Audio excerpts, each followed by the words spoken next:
En l'an 1900, Joan Miquel Abelli et Henrik Binke se sont unis pour se lancer dans l'industrie du liège. Un an plus tard, Paul Meyer s'est joint à eux. Dès 1916, Manufacturas de Corcho S.A. est née. Puis, elle a été absorbée par la compagnie américaine Armstrong en 1930. L'usine s'est tant développée qu'elle a fini par occuper tout le secteur nord-est de la ville de Palafrugell.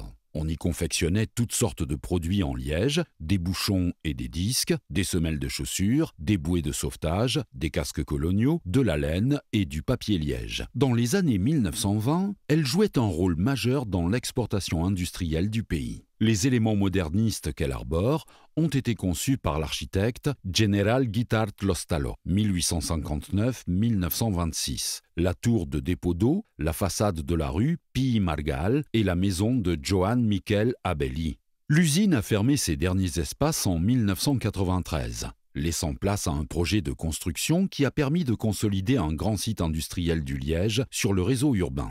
Les structures de l'usine, qui ont été conservées, accueillent actuellement plusieurs institutions. Le musée du liège de Catalogne, le musée de sculpture contemporaine, Fondation Vila Casas, l'espace polyvalent La Bobila, l'Institut catalan de Liège, l'Association des producteurs de liège et la Plaza del Forns, et dans la maison de Joan Miquel Abelli, la Fondation Modest Cuixart.